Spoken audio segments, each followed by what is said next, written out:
Hey, how's it going, future people that rewatch this will get to see this little secret part. um, so I'm gonna wait for some people to roll in, and this is a live Q&A on Instagram for Hawthorn berries. People are here now. I tried to do a Q&A just through the normal, like answer it in the stories, right? But for some reason, I don't know, the app is glitching, and if I hit, there's nothing to hit reply. So I'm hoping that I'll be able to see um, your questions here, and be able to answer them here live. If you're watching this on YouTube, this is a replay. I'm not actually live, so if you talk at me in the comment section about anything I just said in the video, I may not know what you're talking about. Some people get confused when they rewatch it. But yeah, so I thought I'd just hop on here. I've got about an hour before the rest of the dinner needs tended to. So I got a kitchen timer that's shaped like a dog, and I'm really disappointed because it doesn't bark when the time is up. It just beeps.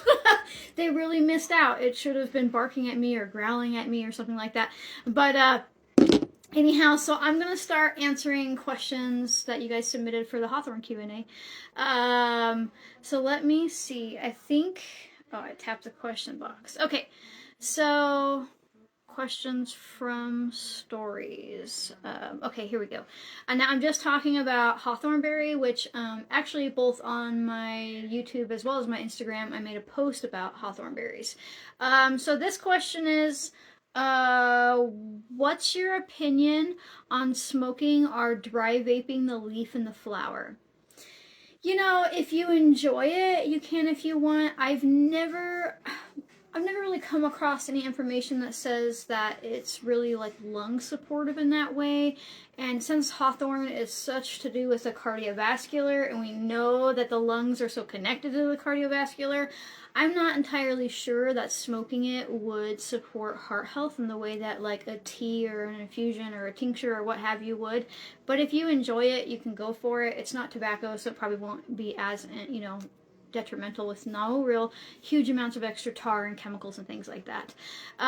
Okay, so next question is, somebody said, for infusions, should I purchase dried leaves or berries or both and mix them?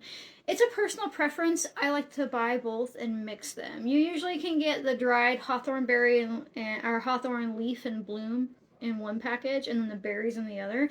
And so let's say you were going to do a quart jar.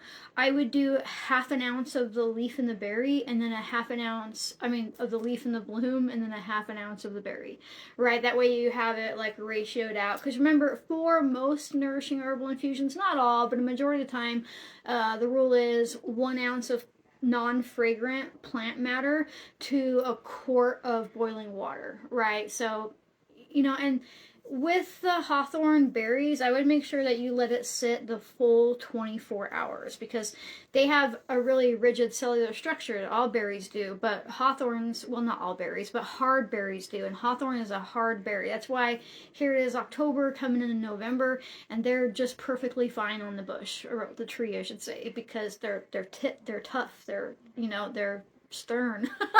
They like to wait until frost. Okay, so let me see what else I've got here. Here's a good question. Could you take too much? How often can you take it? So, hawthornberry is related. She's in the apple family, just like the roses. She's a food-based herb, so we're after her for her antioxidants and her phenols and nutrition. She's got lots of vitamin C, and she's really good against free radicals. But when it comes to like overdoing it, like it'd be pretty hard because she is a food, but on the same time, if a human eats the same food over and over again without any breaks in between, you can develop an allergy, right? Excluding water. But that's not really a food, right? But so I would say I usually go like no more than like 5 days before I'm switching it up. When I'm doing nourishing herbal infusion styles, I'm usually doing like 3 days on, 3 days off. I'm switching through, but it depends too, right? So like I work with Hawthorn and Shiitake, and I make a synergism capsule, right? They're not in the shop right now. They will be at the end of the month, though. But those are microdose, so it's a really small amount. And that small amount you could take every day without it being detrimental. But if you're drinking like a half gallon of infusion every day, that's a large amount, and you should probably give your body a break now and then. And it's not necessarily that anything would build up and hurt you or harm you in any way like that. It's just that your body likes variation. Like, you know, sure, our ancestors ate a lot of the same things, but they also didn't always have access to the same things. So it was whatever was seasonally available to them, and even as they started storing things, there was always a difference happening, right? So sometimes I just kind of like to mimic that with food or herbs or things that I work on, and I just think it's good for your body, and it gives you more a wide variation of nutrients and medicinal properties and things like that. Okay. So next question is, this is a good one. Are any properties destroyed if dried berries are decocted too long? How long is enough? So a decoction is where, pretend this cup of tea is a cooking pot, and pretend the ice is berries, and you put that much water in there. You'd boil it halfway down, and then you'd put that much water back, and you'd boil it halfway down again. You can do that as many times as you want, and that's what they call a decoction. You're reducing it, you're making it stronger. With hawthorn berries, I probably wouldn't do more than one decoction, right? Because they do have a rough cellular structure, so you do need to boil them to really get a lot of the vitamin C content out of there. But if you over decoct it, you'll end up killing off some of the vitamin C, right? So it's kind of like the same way with rose hips, where people are like, oh, don't boil it, you'll kill the vitamin C. I'm like, well, no, because if you don't boil it, you won't crack open that cellular structure. And if you don't crack open the cellular structure, then you're not getting any of the vitamin C. So you just kind of don't really want to overdo it. And I probably wouldn't boil it down. Like, I would boil it down, put the water back in, boil it down, be done, right? Okay. So, let's see. Of course, you could do it like a nourishing herbal infusion too. That'll get some of the vitamin C out just because of the long sit time. So you're pouring boiling water over top. You're letting that sit for 24 hours. And basically, as it goes from hot to cold slowly, what happens is it breaks open the cells and it slowly extracts. Like, that's the concept of a nourishing herbal infusion. How to use hawthorn with people on blood pressure meds and diabetic meds safely. That's a good question, right? Because hawthorn is known for supporting your heart functions, your blood pressure, getting your blood to flow more naturally. It's actually kind of a natural beta blocker, so you have to be careful if you're already on something that lowers your blood pressure, right? Or if you're already on something that's like a beta blocker for your heart, right? Or maybe you're on a medication where it's slowing the rhythm of your heart down, like if you have like really bad AFib or something like that, where your heart, you know, is all erratic, or even if you have a pacemaker. So usually when I tell people, they're like, how do I know if my herbs will interact with something I'm taking? There's no one set book or anything, because they come out with thousands of new drugs a year, right? So it's hard to be like, oh yeah, here's the list and you're good after that, right? So what you can do, of course, you can look up the individual herb. Like, you could type in hawthorn berry with whatever medication you're on, or whatever heart condition you have, right? But when it comes to just off the top of your head knowing this stuff, you don't want to, like, same is not a good thing here, right? So like, if you're taking a medication that lowers your heart rate, or like, let's say lowers your blood pressure, that's a better example, and then you take hawthorn, which lowers your blood pressure, you could end up too low. So if you want to work with hawthorn still, you just have to really, of course, talk to your doctor and all that type of stuff, but you really have to just monitor like your blood pressure levels or whatever's going on with you, if you can decide to like swap it out. And some people end up not needing the blood pressure meds anymore, or they will use less of their meds. Like, remember, when you're working with herbs, if you can combine them safely. My brain was just like, no words are coming out there. It doesn't mean that it's all or nothing. I'm not one of those herbalists that's like, get rid of all of your meds and just use herbs. And if you can, by all means. But I think people end up feeling guilty because they're like, oh, I shouldn't be taking any of this stuff, right? I shouldn't be needing this. I should be all natural. I should be able to. No, that's bullshit. It is okay to use them in conjunction if you can do so safely. Okay, so next question. How do you take the pit out? Can you eat it? So, any seeds in the apple family, most fruits actually, their seeds are toxic. You don't want to eat an apple seed. You don't want to eat a hawthorn seed. You don't want to eat rose hip seeds. You don't want to, apricots, any of that stuff, peaches, all that stone fruit, anything with a seed in it that's a fruit typically has cyanide precursors. People are like, it has cyanide. I'm like, it doesn't actually have cyanide. It has like this particular alkaloid that sometimes the methane in your gut can eventually like turn into cyanide in your liver. But you'd have to like really, you'd have to be eating these fucking seeds like you were getting paid to do it on like some sort of reality TV show, right? Like, but still, it's okay. They're safe to cook with. They're safe to make a tincture out of. It's safe to make a tea or a jelly. You can't really make a jam unless you really. You can make a jam if you cut it open, scrape out all the pith, and just have the fruit. But my God, that's a lot of work. So I just make jelly. And you're just going to boil down your hawthorn berries or whatever you're doing, and then just strain it really well so there's no hairs or seeds inside of it, right? Just get yourself like a nut milk bag. I don't really recommend muslin cloth. It's not as tight weaved as people think it is. A lot of like little tiny microscopic hairs can get through there. And just like rose hips, because they're related, hawthorn has these little hairs on the inside of the berry. Like, you can't just eat these berries raw.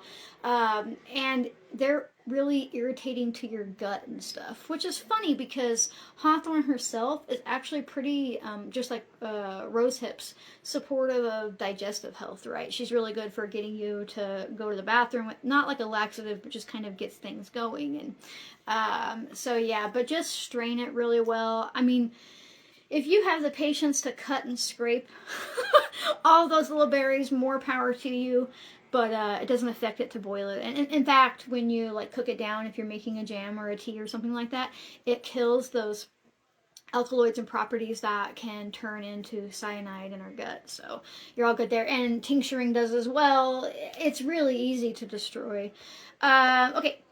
So, next question is, will vinegar made out of hawthorn berries have good properties? Yeah, that's a fantastic way to do it. So, it all comes down to, no matter what we're making, whether it's a tincture or a vinegar or a syrup or a decoction or a tea, the end goal is to break open the cellular structure of the plant or the berry or whatever we're working with, and to extract the herbal and nutritional properties, right? That's why we cook our food. That's why all that kind of stuff makes it more available to our body. And vinegar, like acid, is one way that we can do that, right? It's just going to break down the cellular structure. And I think that's a really neat way to use up some hawthorn. It would probably be a pretty tart vinegar, like on top of being vinegar, right? Because hawthorn tends to be more tart, like, even though she's related to the apple, just like the roses, and she's going to be more tart, like rose hip flavor, right? And that's because of her high vitamin C levels. But also there's a fair amount of tannins in there as well. Okay. So, how to use it in skincare. I would probably, you could wash your face with a nourishing herbal infusion if you wanted to use hawthorn that way. She'd probably be pretty good for supporting collagen production, for tightening and toning from the tannins, and the vitamin C would act as an antibacterial for like acne type issues. If you are going to make an oil infusion out of the berries, you'll really want to make sure that they're good and dry. Same for the leaf or the bloom. And then just make a standard oil infusion where you're just putting your plant matter in a jar, putting oil over top, set it somewhere warm and dark for like 6 weeks or so. Okay. I know I'm talking through these fast. So, are all species of hawthorn good for medicinal use? It's debated. I've not really come across anything that says otherwise, so I'm kind of on the like, prove to me they don't. Because the thing about hawthorn is, and there's no nice way to say this, she's real horny. Hawthorn crosses with Hawthorn, crosses with Hawthorn. Ooh, you're a different Hawthorn? Yeah, we're gonna cross. In fact, like when you send like tinctures in for testing, or like powder or berries or anything like that, if you have to be like FDA compliant and you're getting like your supplements tested like you should be, you can't even go, you just have to be like genus specific. You can't like get down to like the specific type of Hawthorn, and you can try, but what'll happen is it'll look just like a normal Hawthorn. And you're like, oh, that's normal Hawthorn Latin name, right? And then you're like, oh, it turned out it wasn't. So you just ID'd a family because they cross all the time. Where I live, we have black hawthorns, and they're beautiful, and their berries don't hold as long. Like, they won't wait. Like, we have to actually harvest them in the summertime.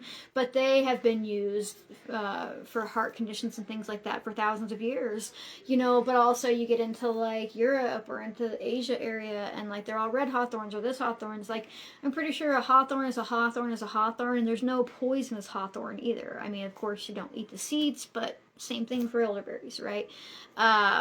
So yeah, usually when I see people say that they're not all medicinal, they try to say the ornamental ones aren't, but they don't really say why, and I've never really seen why, like any type of study or anything. And the one thing to know about the herbalism world when it comes to learning about plants is it's the telephone game, right? Like, one person will read on somebody's blog that, oh, you should only use classic hawthorn or whatever, right? And then what happens is somebody else is like writing an informational blog or something like that, and they're like, oh, and then they take that and then they use that as their reference, and then someone else is coming along, right? And so it's just, and then you'll find like thousands of blogs that say this, and they just parrot back to each other without any actual anything beyond the other person's blog who said it. So it's very important to, like, when you're reading about something, like, they don't always have to have like links or whatever, but like if it's really vague and they can't answer why, it's okay to push back against it. Kind of like the whole, like, this is me sidetracking, but like people say that you can't use a shepherd's purse tincture to stop bleeding after a year. Why? What's the difference? I've had mine tested after a year. There's no different level of properties at all. Now, the only thing that I can think is maybe a long time ago, and this is just a story I'm making up in my mind. Maybe a long time ago, somebody had a tincture and they let it sit for years, and like maybe it evaporated off. Maybe, you know, after about 2 years, most tinctures start to lose their potency. But like after a year, it's like, if it was stored well, you know, I don't know. There's just never been any like definitive why. And I know it's not necessarily something you want to risk if you're like giving birth and trying to stop bleeding. I understand that. But I also have seen people like not reach for a jar of shepherd purse tinctures they've made because they're like, oh, it's older than a year. I'm like, fuck it, try it. If you're that sick, you should probably go to the hospital anyways, like, you know, or whatever is happening that you can't stop the bleeding. Like, but it just, you know, it just pops into my head. Somebody said I planted the dwarf variety. Would it have medicinal properties? Yeah, like a hawthorn is a hawthorn is a hawthorn. That's, I mean, my opinion. But again, nobody can really like show me why only one specific hawthorn can be used when thousands of varieties have been used all over the world for thousands of years, right? That's like being like, oh, all the hawthorns that are in Asia and all the hawthorns that are in Europe, which is not just one big landmass, but tons of countries. Those are all useless. Only the ones that we're used to here in America work. It's silly. I'm just on a rant now. Okay, so, somebody says I have a lot of personal tinctures over a year. Yeah, no, they're fine. So when it comes to shepherd's purse, their argument is that within a year it loses its capacity to stop bleeding, right? And a lot of midwives and stuff use it for like serious like hemorrhaging type bleeding, and so they're like, you have to toss it. And I'm just saying, but why? Like, you know, but when it comes to like average tinctures, like, you know, like yarrow, catnip, whatever you're making, as long as they're like capped really tight in a jar, they'll last for many years. They do lose a little bit of potency, but so does everything you make. It oxidizes over time, but as long as you aren't losing like evaporation out of it, right? So like the alcohol isn't evaporating off, because then it's not shelf stable anymore. Okay.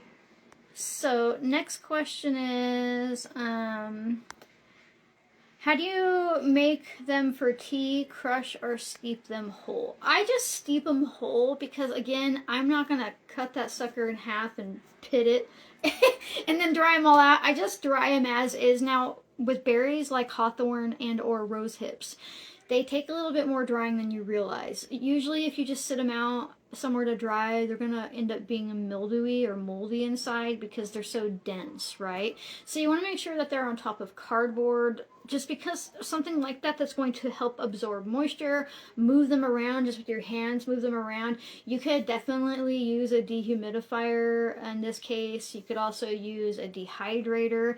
I probably wouldn't suggest using the oven. I would use the lowest setting on a dehydrator. Put them somewhere like warm and dark, but like move them around and make sure they're getting airflow. Even just on top of cardboard and like a little fan moving and you're moving them around would probably stop them from molding. And then from there, if I'm making a tea, I probably simmer them for like, 15-20 minutes. Or I like nourishing herbal infusions of it, to be honest. But I also just buy hawthorn berries if I'm doing that, because you need a fair amount versus what you can gather from the wild, versus like supporting like a farm that's like ethically and organically raising them, right? Because they got the equipment. But yeah. Okay, so let's see. Next question about hawthorn is, are they high in tannins? Tannins from red berries give me bad headaches. I won't say they're high in tannins, but they have tannins, right? And definitely you're going to find tannins more in the hawthorn leaf than you would in the berry. But vitamin C and tannins are just like best friends. So it's really, especially when it comes to berries.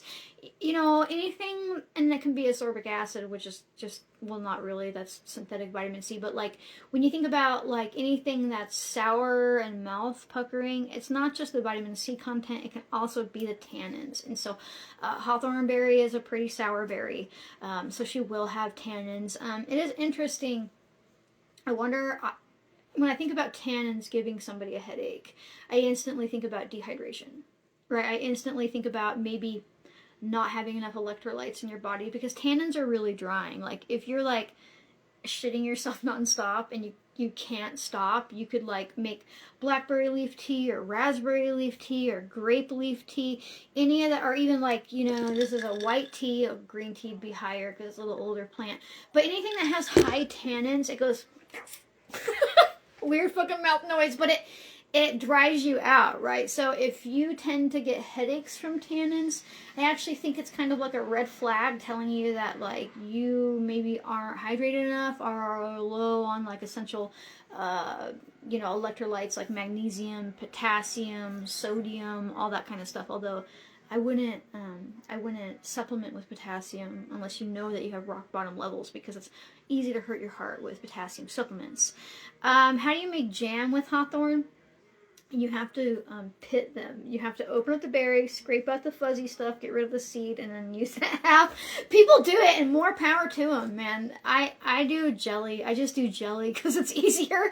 But maybe when I'm like real old and have a bunch of time, I might make a jam instead. Because, for those who don't know the difference between a jam and a jelly is basically made out of like the fruit juice itself, right? Or like you're not having any parts or pieces in it. And then jam means it has like a thick strawberry jam where you can see pieces of strawberry in it, right? It's chunky and has the fruit in it. But the only way to do that with hawthorn is to individually cut them in half, take out the pith, which is like little hairs, and the seed. And that just, in my current stage of life, that is just too much work for me. Especially because like, think about that. Like how many berries you would need because they cook down. You'd be there for hours and end up for like 3 little jars, like little tiny jars too. So I think jelly's the way to go. Plus the cool thing about jelly is, let's say so elderberry jelly, right? There's an example. You might only need like maybe, I don't know, a half a gallon of berries, frozen berries. You could even use dried ones if you wanted to. And maybe like 1.5 gallons to 2 gallons of water. And if you just boil that halfway down, you're still left with like 1 gallon or a half gallon that you can turn into jelly, because you're basically making a decoction, like a tea type thing out of the fruit or whatever you're using. But jam, you gotta have a lot of fruit because you have to cook it down and just have the solids, right? Whereas jelly can be made more from a liquid. Okay, so, and for everybody who's coming and going, I am just jabbering about hawthorn berries.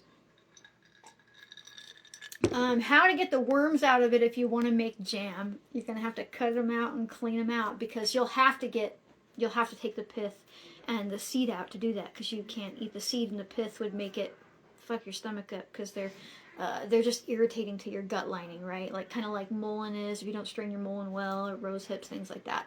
So you just have to scrape out the little wormies as you, and people are like, ooh. But you're not really going to get wild fruit and food, especially in berry form, that doesn't have little worms in it, you know. And I grew up eating wild cherries that certainly had worms, and the rule was you don't look. They're like, don't look, just eat it, because you're gonna be eating some worms. But if you scrape them out, it's no big deal. Okay. Alrighty, let's see. Is it a cooling or a warming herb? Do you think it's important to consider when you take an herb? I don't practice TCM. That's where that well, it can be Ayurvedic too, right? That's where that concept's come from. Like, is this herb warm or is this herb cool? I would probably consider it warming. It might not be. I haven't looked into it for TCM. A lot of people, TCM is pretty cool. It is. But also, it's the second largest medical complex, like, industry in the world. So it's also, like, don't forget it's very, just, like, a different version of Big Pharma. It can be. So, I mean, but some of the concepts are solid. But I don't know. I think more like, what does my body need? Like, it'd be a shame if somebody was like, oh, I don't touch cooling herbs, but they were dealing with, like, I don't know, like cyst issues or like ovarian cysts, so they didn't touch chickweed because it's a cooling herb, right? Because she's like full of liquid and like she's a nice diuretic and things like that. And you know, it would be a shame if, like, let's say hawthorn's a warming herb. Again, I haven't searched it, but it helps cardiovascular, and I usually notice with stuff like that they call that warming, right? But let's assume, like, you're told you can't work with warming herbs, but you have, like, heart issues, and hawthorn would really help you. It's just a bummer, right? And so there's probably a time and a place for all of it, you know? But I think it's really easy to end up being, like, cut and dry, you know? And when we do that, we take away, like, life's beautiful nuances, and that includes herbs, too. So, okay. So, can I dry the berries and leaves right now and drink them both whole in a tea? Yes, you can. I'm going to click that so it's on the screen so it doesn't show it as unanswered. The question was, can I dry hawthorn berries and leaves right now and drink them both whole in tea? Yeah, with the leaf this late in the year, just go for the greener ones. If they've already turned yellow, they're probably past their prime, but that's okay because you can still gather the berries, and a little bit of leaf isn't going to kill you or anything like that. In fact, the only time I've ever heard of anybody like harming themselves with hawthorn is somebody cut down a tree. And I don't know the person, I just kind of read the report about it. Somebody cut down a tree, and some random homeopathic person told them to dig up the roots and eat them, and they hurt themselves because oftentimes if the seed of a plant is poisonous, and this just is a random rule of thumb to consider, if the seed of a plant is poisonous, typically the root is way more poisonous, right? And so they fucking hurt their liver really badly, and they ended up having like hardcore arrhythmia and ended up like having, you know, their heart stopped. Because it's full of alkaloids and toxins. So, but as long as you're not gonna like go out there and like chop down a hawthorn tree and dig up the roots and eat them, you should be good to go. So can I just crush some of the dried berries before making a nourishing herbal infusion? You can, if you'd like to. Just make sure that you have a really fine mesh, like a nut milk bag with a really small micron, so you get all of the irritating hairs that you'll release when you open the berries, right? Sometimes that's why I don't like the open berries, like I don't open them myself, because it just like acts like a little helper pouch. It holds on to the seeds and the stuff that I'm not wanting to ingest for me. And you'd really have to boil some hawthorn berries before they bust open and the stuff starts coming out of them, right? So I just leave them intact, but if you want to crush them, you definitely can. Just strain it really well. Okay, so the best way to take them, and do they help with high cholesterol? Yeah, actually, I've got my mom on hawthorn and shiitake mushroom, because shiitake mushroom is also really specific for high cholesterol and cardiovascular functions, and I like them like synergistically compared together. And I just saw her lab reports because I get everything she does so I can go over them. And her cholesterol dropped 39 points in a month. But here's the thing. Bad cholesterol. There are a lot of studies coming out, and I think as time goes on, they'll realize this. Now, of course, it can be from eating things like rancid seed oils, like PUFA oils and things like that, but also they believe now that high cholesterol, in part at least, is from high inflammation. Right. So your body creates this cholesterol to try to quell that inflammation. It tries to like put out the fire, right? But we're all chronically inflamed these days and eat inflammatory, processed foods and things like that. But the thing that's interesting about hawthorn, as well as shiitake, just because I talked about that already, is they're really good anti-inflammatories. So it's almost a chicken and egg scenario. Does hawthorn lower cholesterol because she forces cholesterol to lower? Or does hawthorn lower inflammation, and by proxy, your cholesterol lowers? I remember years ago, we took my husband to a functional medicine doctor because I was like, these are some labs that I can't order myself. Can you order them for me? She's like, yeah. And we went through all the stuff and figured out he had enteric shingles, which is internal stuff. But anyhow, she was like, you have really high cholesterol. And she's like, I want you to cut all meat and dairy and fat out of your diet, and basically go on like a vegetarian, almost vegan diet for like 2 months, and we'll see what changes. And I'm like, okay. Didn't do that at all. In fact, no. We didn't stop eating any healthy animal fats or anything. All I did was help him work on his inflammation levels, because once I figured out it was shingles, well, of course, enteric, it gets in his gut. I'm like, your gut's inflamed like crazy. So we worked on his inflammation, and we went back in to get the labs done, for his cholesterol. And she's like, wow, your cholesterol dropped 89 points. Isn't it amazing what a dietary change can do? And I'm like, yeah, but we didn't change our diet. I just put them on hawthorn and shiitake and other inflammatory herbs because we were attacking shingles specifically. But she was like, no, you had to have. I'm like, no, I didn't. Right? And so I kind of had some firsthand experience with watching lowering inflammation, like going hand in hand with lowering bad cholesterol. So that's something to consider. But yeah, people have used hawthorn for a long time to lower cholesterol. I think she works really well in conjunction with shiitake mushroom to do that. Okay, so let me scroll down here.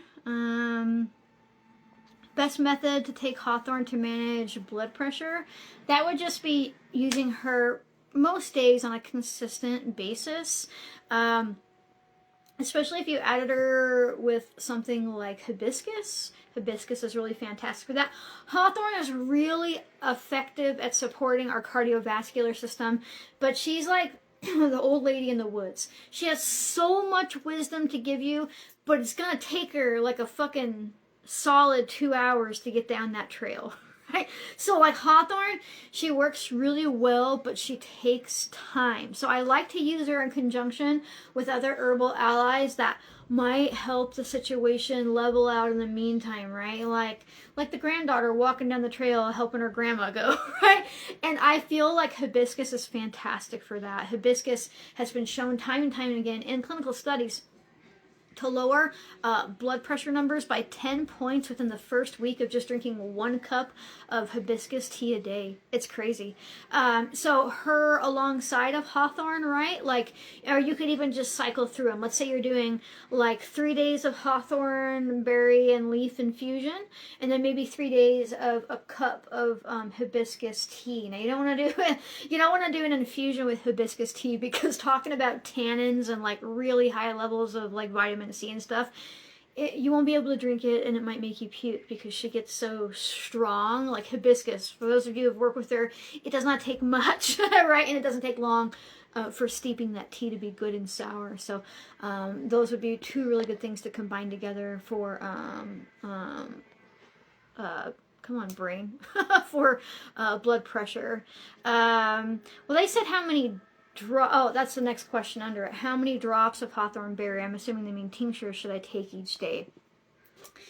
The thing to remember about herbal remedies is that they are not pharmaceuticals. And I don't blame anybody for this because we've been raised on, oh, you have a fever, you need to take, 2 pills if you're this old, 1 pill if you're this old, or your doctor's saying, oh, you weigh this much, so you get this pill. So we get in that mindset that with herbs there should be a specific dose that fits all, but there's not. So usually when it comes to working with tinctures, I say start with 1 drop. 1 drop and see how that makes you feel over a few days, and then do 2 drops, see how that, and then work your way up to what you feel is comfortable for you. Because some people, let's use a more psychoactive herb as an example. Let's say you're working with catnip tincture, right, for anxiety. 1 drop might make somebody feel sleepy and calm and all they need, whereas another person might have to take 10 or 15 drops before they really feel it, right? Because herbs aren't one size fits all like pharma is. So start with 1 drop and work your way up. Most people end around 10 or 15 drops a day, but it's still important to remember that your body isn't most people, it's you. And so how you react is important. And let's say hawthorn's pretty benign, but there's probably somebody who maybe their body won't like it for one reason or another, right? So if you just took 1 drop and it made you feel really yucky, you would know that your body doesn't like it. But it would have been so much worse if you started off taking like 10 or 15 drops, right? It's like, oh, am I allergic to this? I don't know. And then drink a whole bunch. Okay. So next question. I've got 23 minutes left. Can I make a tincture with 76% vodka and not have to do crazy math? I've never heard of 76% vodka. So when you think of 100 proof and percent are 2 different things. When you think of 100 proof, that means it's 50% alcohol and 50% water. When it's 80 proof, it's 60% water and 40% alcohol. So I've never seen 75%, maybe 75 proof, but that doesn't even make sense because if you get down below 25% alcohol, it won't be shelf stable anymore. But so it's hard to say because usually if you're working with 100 proof, you've got 50%. But I don't know. If you send me a message through my shop with a picture of the label, maybe I can decipher it for you and figure out what it actually is or what you would have to do for that really random percentage of alcohol. Okay, so let's see, what else do I have here? See, is it okay to tincture whole berries or best to crush them up first? I would definitely go with whole berries. The alcohol is going to just break through the cellular structures of those berries and it does not need any help getting to the inside, right? And then when you strain it, it'll be easier. It'll be easier because you won't have to worry about like all the microscopic hairs and stuff that are on the inside. And then when you do press it, so you get back all of your alcohol, I would make sure that you're using like a really fine micron, like nylon type nut milk bag. You could use a cotton one if you want, but make sure it's a really tight weave. So somebody said they're trying to lower their cholesterol. How much of shiitake mushroom a day? I'm tiny like you. Again, shiitake's a food though, so you could just try incorporating it into a meal once a day. But you can make a tea or things like that. But again, there's like no one size fits all for an individual body. Just start low and slow and work your way up from there with any herb that you're working on. Okay, so let's see. Do they help with blood clots? Hawthorn isn't really something I would consider a blood thinner, which is what would help with blood clots. But when it comes to keeping the heart beating like steadily, like so let's say you have AFib, right? AFib is where your heart like goes,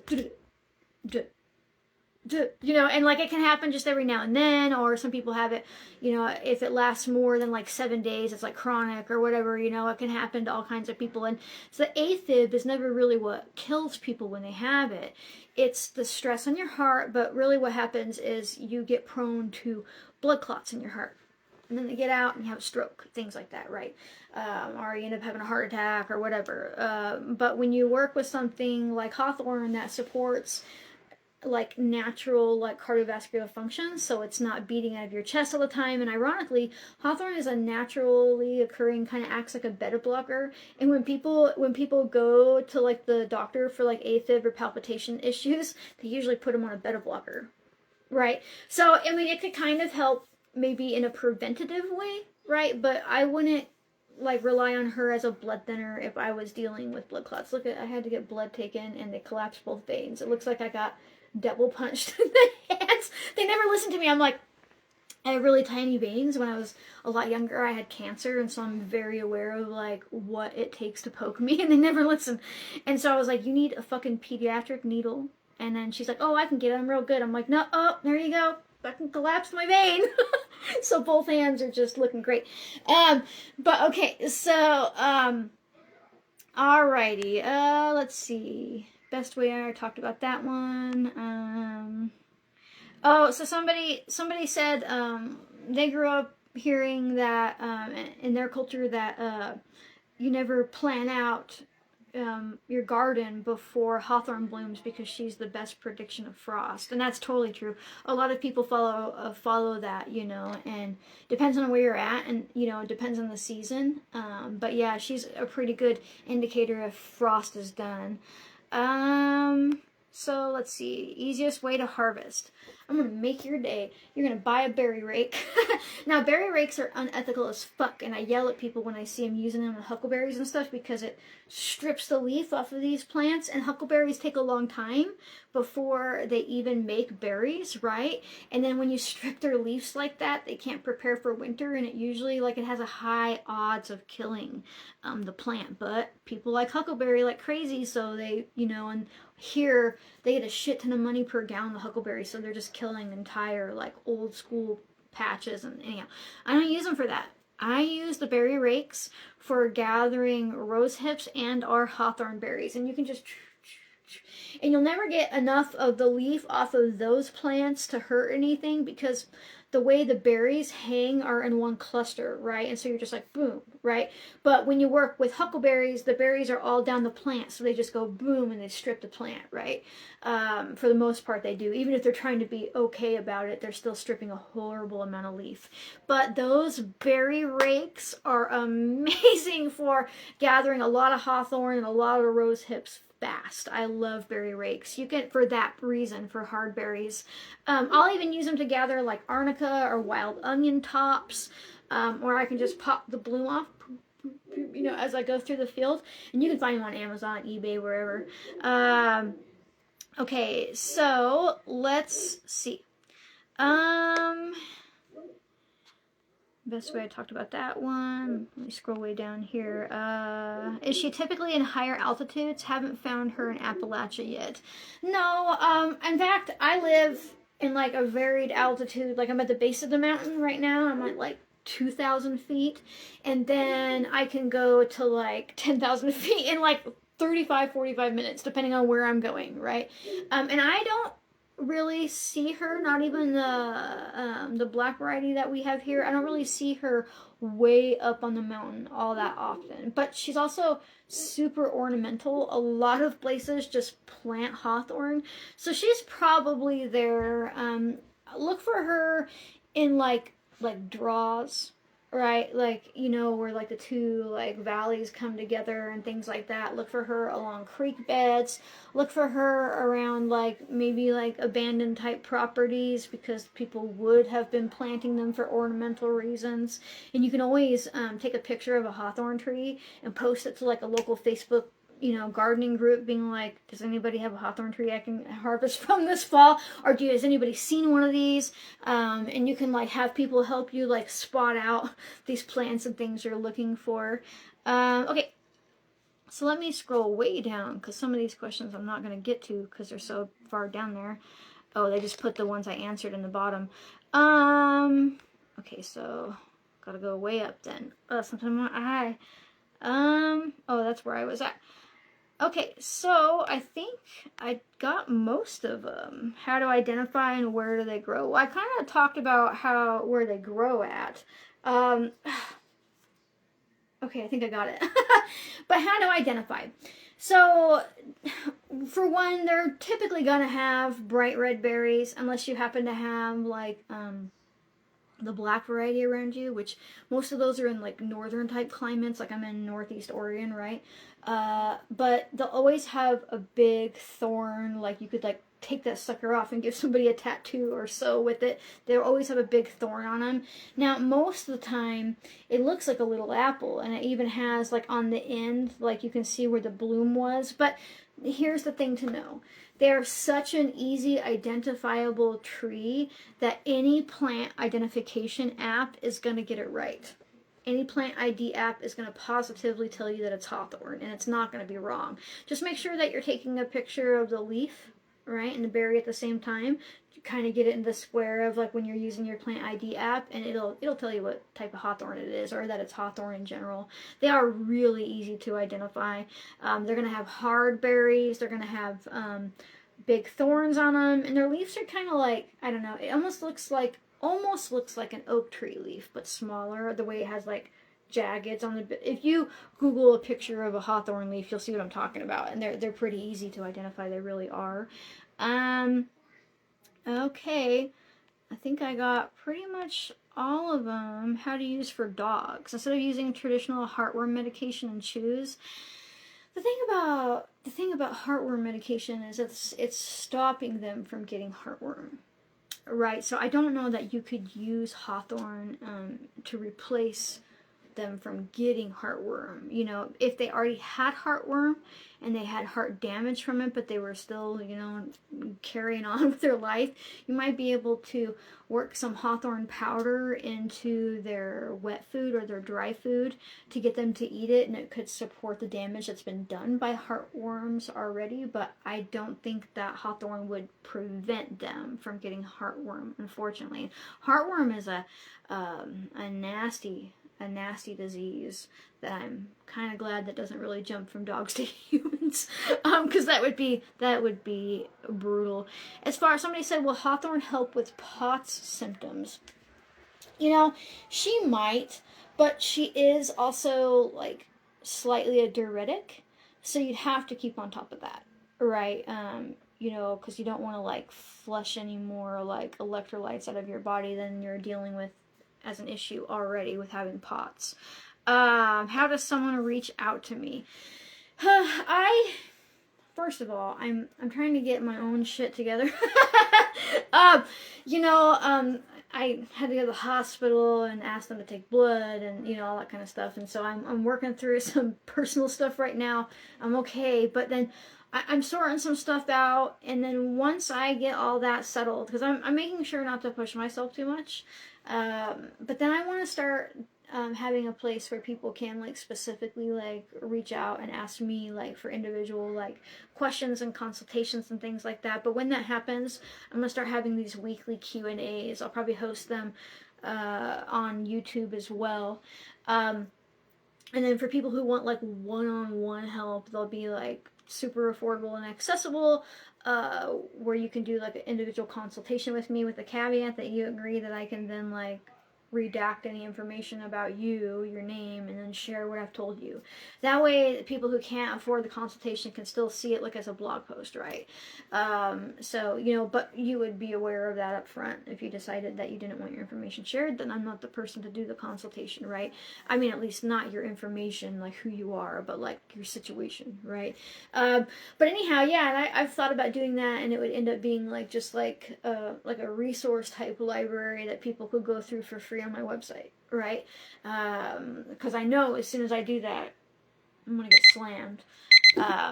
That's me telling me I have 10 minutes left. I'm gonna get slammed as soon as I do that. But yeah, I'm still pretty responsive in comment sections to like questions that are related to the post. But I have been trying pretty hard to set up like personal energy boundaries, because sometimes like people will like message me like a 10-page like thing about their health without like me like being asked or anything like that, like to do it. And or it's hard to keep up with, like, I think collectively between Instagram and YouTube and Facebook, I have like almost like 300,000 people that want to ask me a question. So as cool as I am only one person, but I do foresee going through the winter doing far more of these maybe herbal specific Q&As, but also wide open ask me anything Q&As.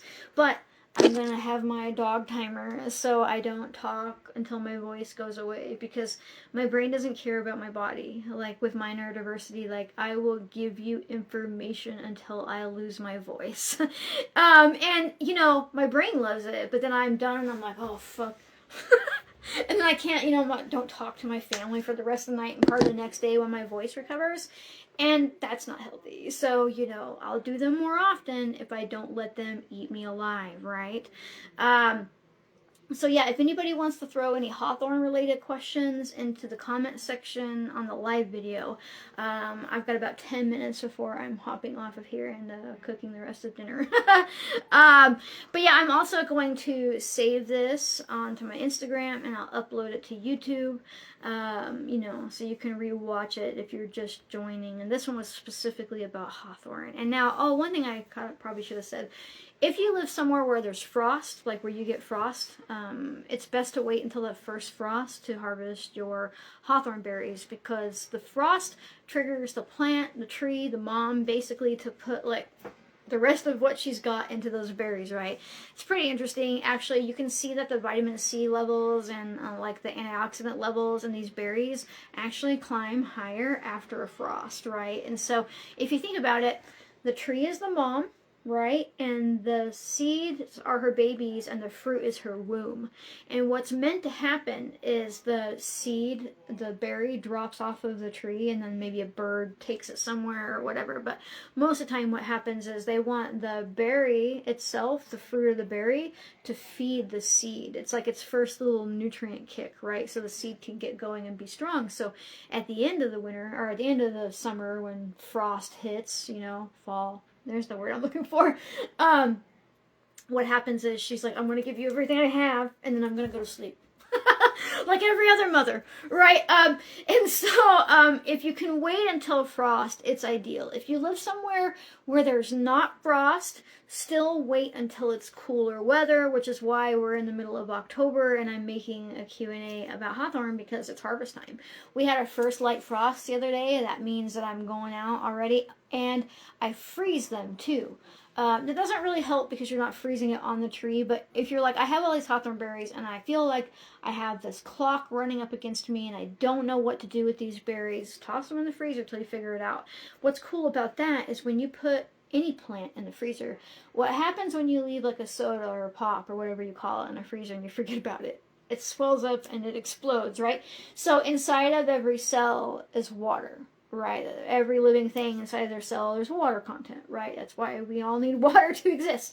But if you put your berries or anything that has a really tough cellular structure, like rose hips or hawthorn berries, into the freezer, every little individual cell in that plant acts like a can of pop that got left in the freezer, and it swells and it explodes and it breaks open the cellular structure.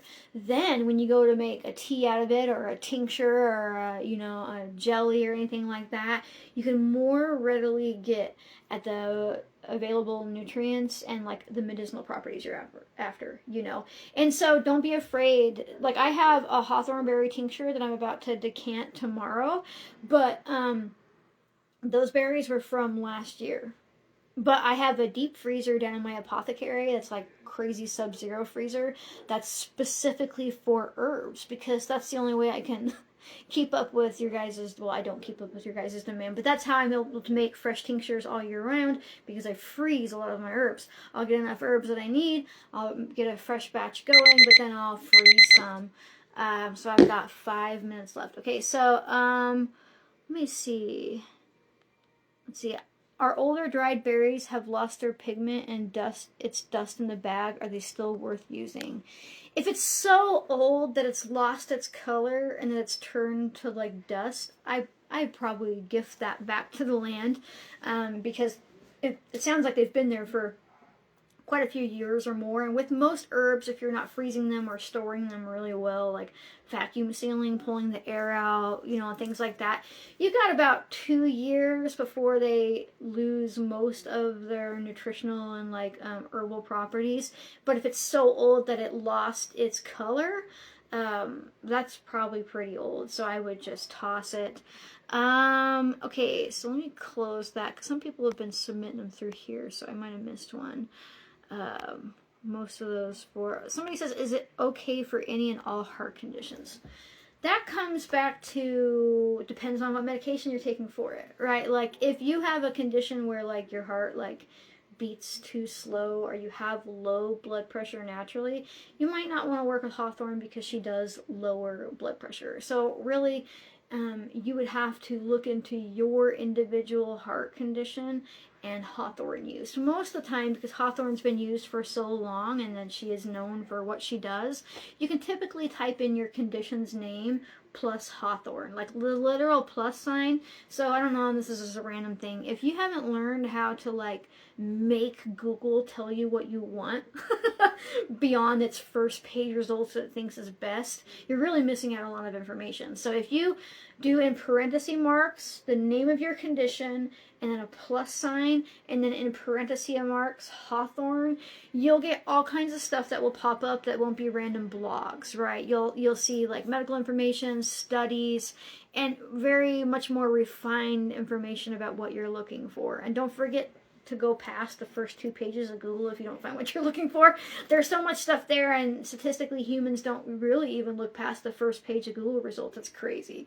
But anyhow, so I'm gonna hop off of here. It's been an hour. I've got dinner to cook and all that kind of stuff, but thank you so much for watching. If you're watching this, rewatching this on YouTube, come find me on Instagram. If you watch this on Instagram, come find me on YouTube. I share all kinds of information back and forth. Make sure to like, comment, subscribe once this is uploaded anyhow, for those of you that are on Instagram, because it helps people find me. Making sure to share so other people realize that they are smart enough to do this too. And if you didn't know that you are smart enough, well, you just learned. You really are. You're smart enough to take your health back into your hands and start working with things like elderberry for cardiovascular support, and just get curious and find the plants that are growing around you. If you want to support my existence and my capacity to like teach freely and pay for random hospital bills and things like that, consider following the link in my bio, heading to my shop, which is sheisthewoods.org, and calling. Anything home that I make supports my existence. It's like the only way I earn a living, so I'm always grateful for the support. Thanks for watching, folks, and I'll see you next time. Bye.